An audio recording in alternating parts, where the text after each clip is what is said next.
موسیٰ علیہ السلام نے زنبیل میں ایک مچھلی اٹھائی اور وہ اور نوجوان دونوں چلنے لگے، یہاں تک کہ صخرہ کے مقام پر پہنچ گئے۔ موسیٰ علیہ السلام اور نوجوان تھکن کی وجہ سے سو گئے۔ مچھلی تھیلے میں تڑپنے لگی، یہاں تک کہ تھیلے سے نکل گئی اور سمندر میں جا گری۔ اللہ تعالیٰ نے مچھلی سے پانی کی روانی روک دی، یہاں تک کہ پانی جامد ہو گیا اور مچھلی کے لیے ایک راستہ سا بن گیا۔ حضرت موسیٰ علیہ السلام اور نوجوان کے لیے یہ بہت تعجب والی بات تھی۔ بہرحال دونوں بقیہ دن اور رات بھر چلتے رہے اور موسیٰ علیہ السلام کا ساتھی بھول گیا کہ مچھلی کے واقعے سے موسیٰ علیہ السلام کو باخبر کر دے۔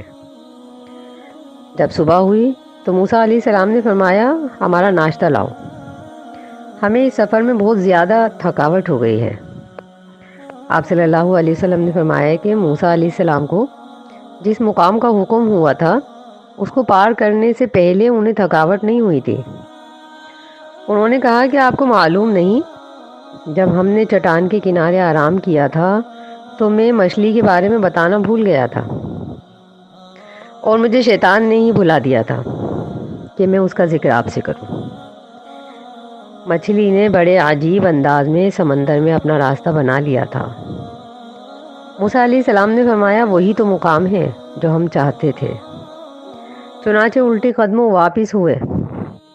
اپنے قدموں کے نشان جب صخرہ پہنچے تو ایک آدمی کو دیکھا جو کپڑا اپنے اوپر ڈھانکے ہوئے ہے۔ موسیٰ علیہ السلام نے انہیں سلام کیا تو خضر نے فرمایا کہ تمہاری زمین میں سلام کہاں ہے؟ موسیٰ علیہ السلام نے فرمایا کہ میں موسیٰ ہوں۔ انہوں نے کہا کہ بنی اسرائیل والے موسیٰ؟ کہا ہاں۔